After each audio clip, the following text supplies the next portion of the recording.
오늘 이 새벽에 하나님께서 주신 말씀은 시편 109편 1절부터 16절까지의 말씀입니다. 제가 가지고 있는 성경으로 구약 성경 885페이지에 있습니다. 시편 109편 1절부터 16절까지의 말씀 우리 함께 교독하도록 하겠습니다. 1절 제가 읽습니다. 내가 찬양하는 하나님이여 잠잠하지 마옵소서.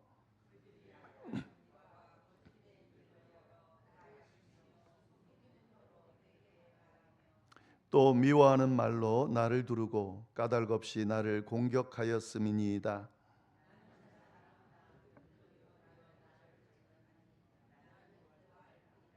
그들이 악으로 나의 선을 갚으며 미워함으로 나의 사랑을 갚았사오니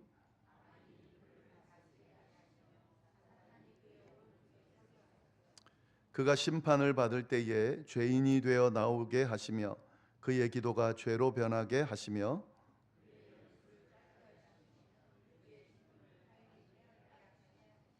그의 자녀는 고아가 되고 그의 아내는 과부가 되며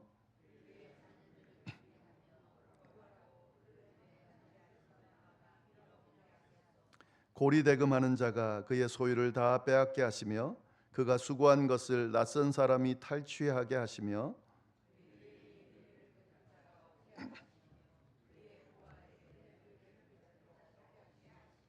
그의 자손이 끊어지게 하시며 후대에 그들의 이름이 지워지게 하소서.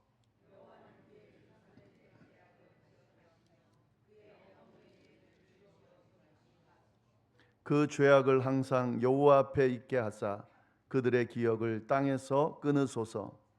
그가 인자를 베풀 일을 생각하지 아니하고 가난하고 궁핍한 자와 마음이 상한 자를 핍박하여 죽이려 하였기 때문이니이다. 아멘.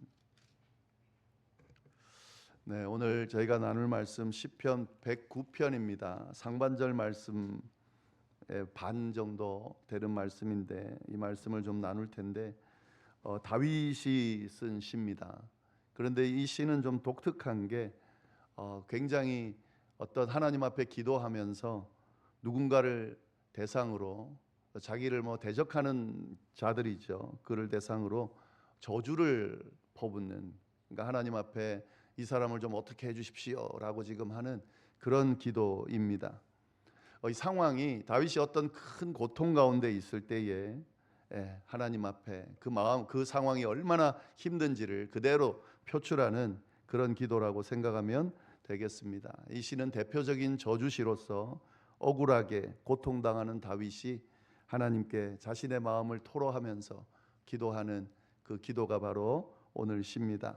얼마나 어떤 저주를 하나님 앞에 토로하면서 기도하는지 한번 보겠습니다. 네, 먼저 1절 말씀을 보시면 내가 찬양하는 하나님이여 잠잠하지 마옵소서. 잠잠하지 말라라고 기도를 하고 있습니다. 그러니까 잠잠하지 말라고 기도한다는 것은 다윗이 지금 어떤 상황에 처해 있는지가 잘 드러나는 거죠. 하나님께서 지금 잠잠하고 계시다는 거예요. 잠잠하면 안 되는데 잠잠하고 계시다 하는 의미가 이 안에 들어가 있습니다.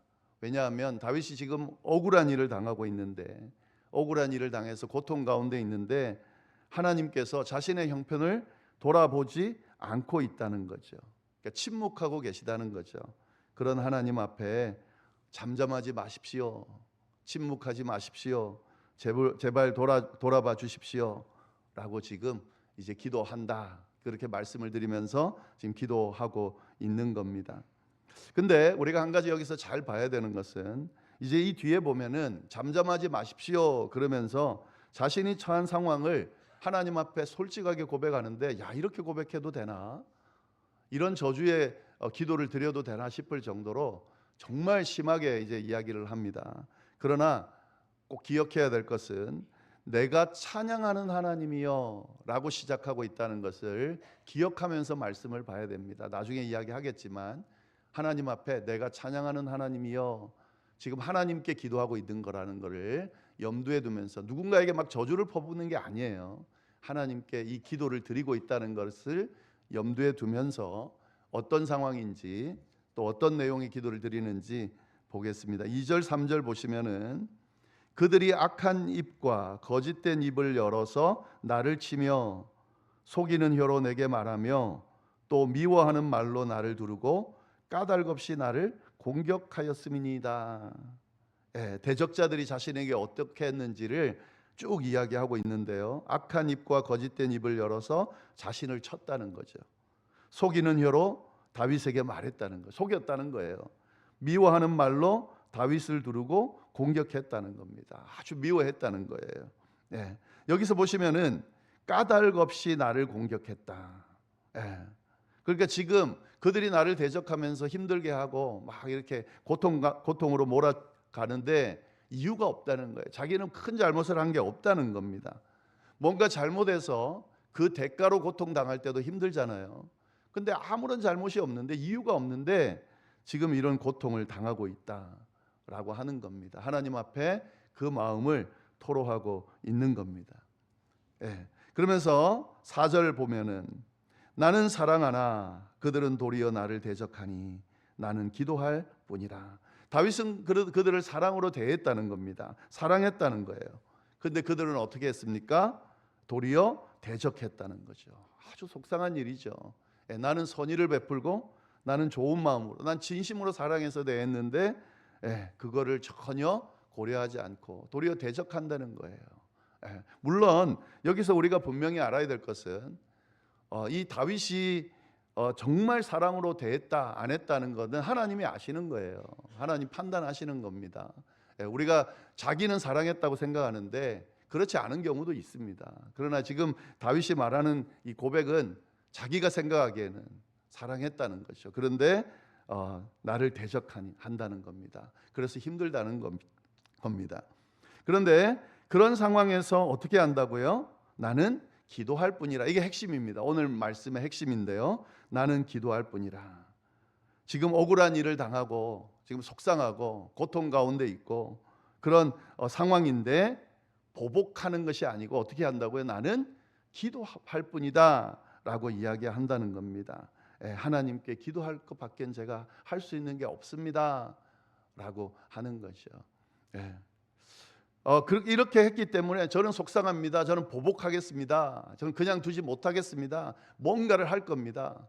이렇게 말하지 않고 나는 기도할 뿐이다. 지금 이렇게 고백한다는 거죠. 왜 기도할 뿐인가? 자신의 억울함을 상대방에게 보복하는 것으로 풀지 않겠다는 의미가 이 안에는 들어가 있습니다. 내가 상대방에게 직접 보복하지 않고 하나님께 기도드립니다. 하나님께 맡깁니다 하는 의미도 이 안에 들어가 있습니다. 더 나아가서는 하나님이 제 마음 좀 알아주시고 위로해 주시고 이 억울함을 좀 풀어주십시오 라고 하는 의미가 있는 겁니다. 그러니까 이 접근이 완전히 다르죠. 억울한 일을 당하고 막 이렇게 고통 가운데 있으면 이거 어떻게 풀지? 어떻게 보복하지? 어떻게 해주지?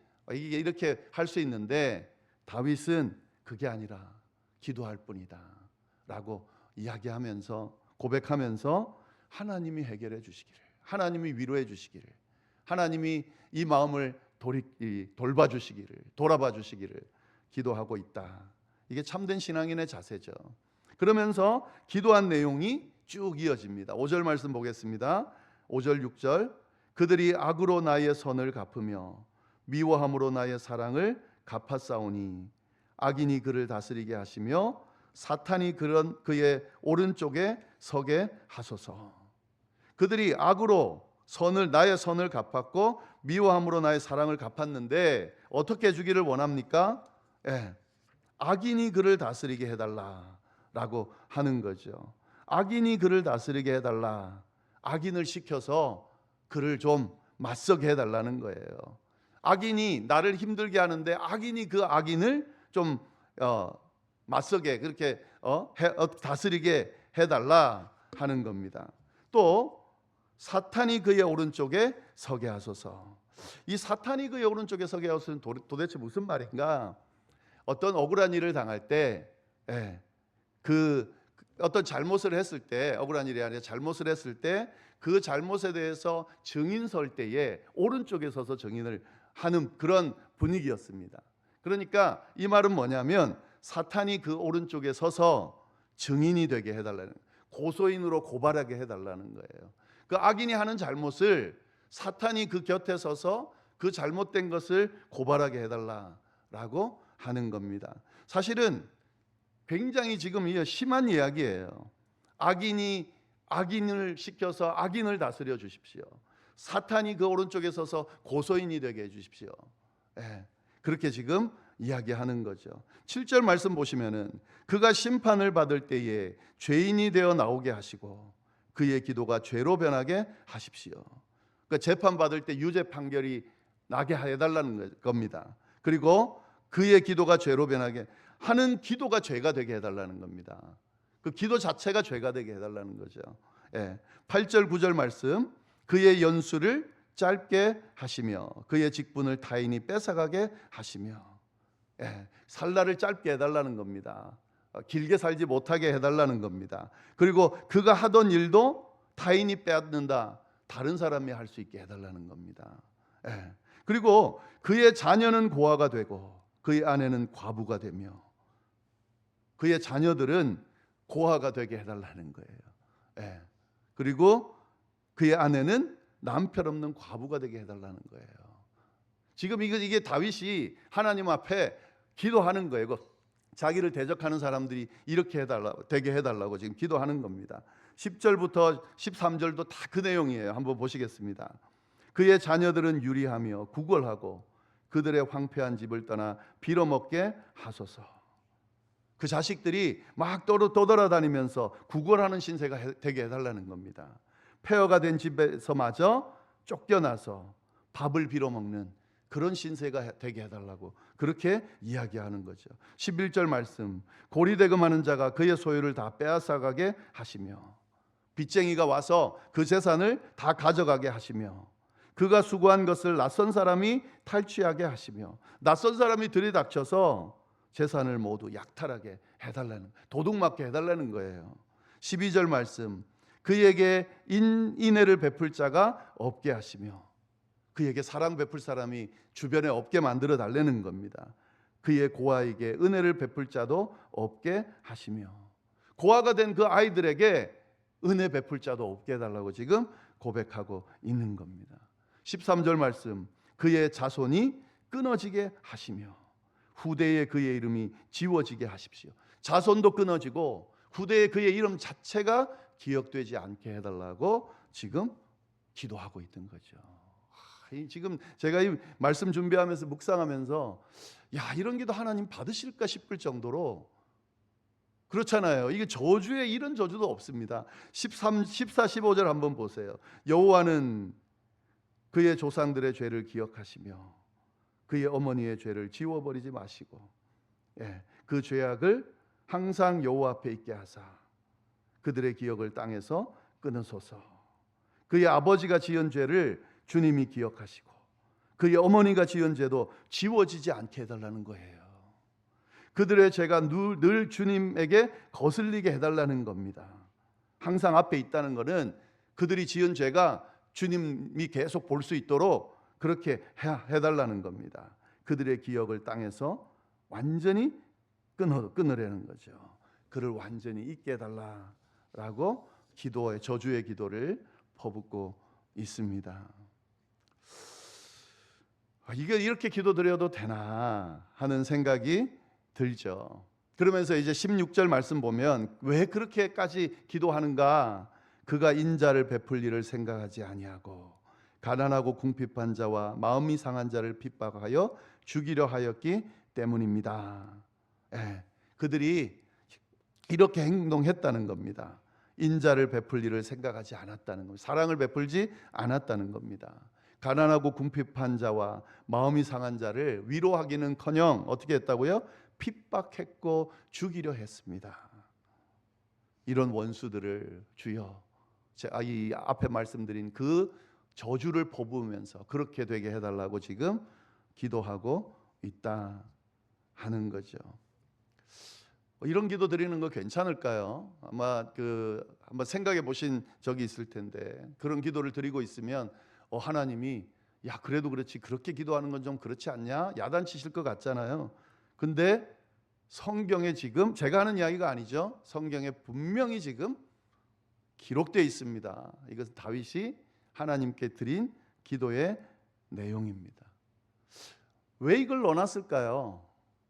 이건 이제 성경이 하나님 믿는 사람이 이렇게 해도 되나라는 그런 어떤 그 지적을 받을 수 있는 내용을 왜 이 성경은 넣어놨을까요? 이 내용은 뭐냐면 이 정도로 지금 다윗이 억울한 일을 당하고 힘든 일을 당하고 있다는 걸 표현하는 겁니다. 그대로 드러내는 거예요. 그냥 다윗이 얼마나 힘들면, 다윗에 대해서 아는 사람 입장에서는 이런 저주의 기도가 나올 사람이 아니거든요. 근데 그가 당하고 있는 이 억울함과 힘든 상황이 어떤지가 잘 드러나 있다는 거죠. 제가 목회하면서 많은 성도님들 만났는데 제가 가끔씩 이런 표현을 쓰는데요. 진짜 옆에서 위로하기가 조심스러운, 위로해도 위로가 되지 않고 제 마음속에 하나님 이렇게 억울한 일을 당할 수 있습니까? 이런 상황까지 갈 수 있습니까? 진짜 하나님 살아계시면 이렇게까지 몰아갈 수 있습니까? 그렇게 느껴지는 그런 어려운 일을 당하고 어떻게 할지를 몰라 하는 그런 분들을 만날 때가 있어요. 그런데 그런 분들에게 가가지고 그래도 마음 편하게 잊어버려야죠. 말은 쉽죠. 근데 그게 안 되는 분들이 있어요. 그럴 때는 아무 말씀 안 드려요. 또 가끔씩은 같이 막 욕할 때가 있습니다. 지금 그런 상황이라는 거죠. 이 정도의 마음이라는 거죠. 그 마음을 솔직하게 토로하는 것은 절대 나쁜 게 아닙니다. 그게 우리 인간이에요. 하나님의 백성들도 진짜 힘들고 억울한 일이 당할 때는 아무렇지 않은 척 하는 게 도리어 더 나쁜 거예요. 건강에 더 나쁩니다. 토로하고 고백하고 쏟아붓고 할 수 있습니다. 그런데 누구에게요? 하나님께. 지금 아까 말씀드렸죠. 하나님께 기도하고 있다는 것을 절대 잊어버리면 안 됩니다. 상대방을 향해 저주하는 게 아니에요.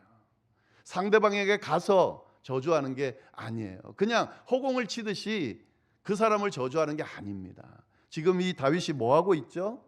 하나님께 기도하고 있죠. 하나님 앞에 표현하는 거예요. 솔직하게 그 마음을 고백하는 겁니다. 너무 힘든 일이 있으면은요, 너무 억울한 일을 당하면은요, 그렇게 그 사람이 나를 그렇게 만드는 사람이 이렇게 됐으면 좋겠다고 생각하는 것 전혀 이상한 게 아닙니다만은, 그럴 때 조심하셔야 될 건 뭐냐면 막연한 저주는 도리어 나를 망칠 뿐입니다. 하나님께 아뢰는 거예요. 하나님 앞에 억울함을 토로하는 거예요. 자녀가 부모님 앞에 어떤 억울한 일을 당할 때 이렇습니다, 저렇습니다, 그 사람이 이래 됐으면 좋겠습니다 말할 수 있듯이요, 하나님 앞에 고백하는 게 좋습니다. 4절에 분명히 이야기했죠. 기도할 뿐이다. 하나님께 이 마음을 표현하고 있는 겁니다. 왜 이렇게까지 할까요? 왜 하나님 앞에 이런 기도를 드릴까요? 주여, 제가 이렇습니다. 좀 돌아봐 주십시오. 위로해 주십시오. 이대로 가다간 큰일 나겠습니다. 이대로 가다간 제가 제 스스로 저를 망치겠습니다. 하나님이 원하지 않은 길로 갈 수도 있겠습니다. 주여, 불쌍히 여겨 주십시오. 긍휼히 여겨 주십시오. 또 이 기도는 무슨 기도죠? 도와달라는 기도죠. 주여, 도와주십시오. 자신이 어떻게 하려는 것이 아니라 자신이 어떻게 할 수 없다는 것을 알기 때문에, 또 하면 안 되는 걸 알기 때문에 하나님 앞에 도움을 요청하면서 맡기고 있는 거죠. 하나님께서 해결해 주시기를 바라고 있는 거죠. 이게 하나님의 백성들이 원수를 대하는 방법입니다. 로마서 12장 19절에 바울은 이렇게 이야기합니다. 내 사랑하는 자들아, 너희가 친히 원수를 갚지 말고 하나님의 진노하심에 맡기라. 기록되었으되 원수 갚는 것이 내게 있으니 내가 갚으리라고 주께서 말씀하셨느니라. 쉽지 않겠지만 우리 믿는 자들이 원수를 대할 때, 억울한 일을 당할 때 어떻게 해야 되는지 분명하게 알려주고 있습니다. 이것이 성숙한 신앙인의 모습입니다. 우리가 보복하면 똑같아지는 거예요. 우리가 보복하면 내가 하나님이 되는 거예요. 하나님께 맡기고 기도하면 하나님이 저주의 말씀대로 행하시겠습니까? 필요하면 행하시겠죠.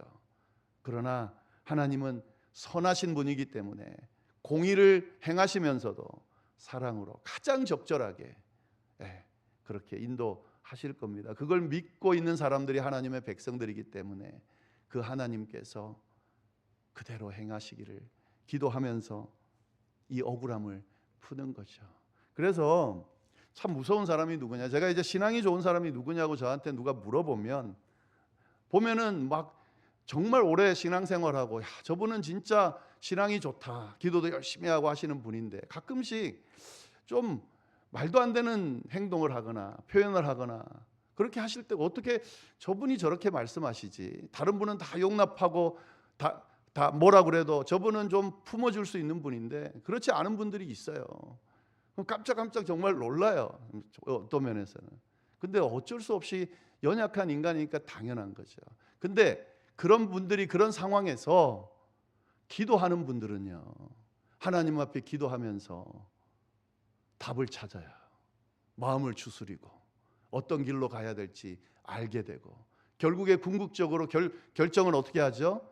하나님 보시기에 그리고 모든 이들에게 선한 하나님의 나라를 세우는 방향으로 결정하고 나가더라고요.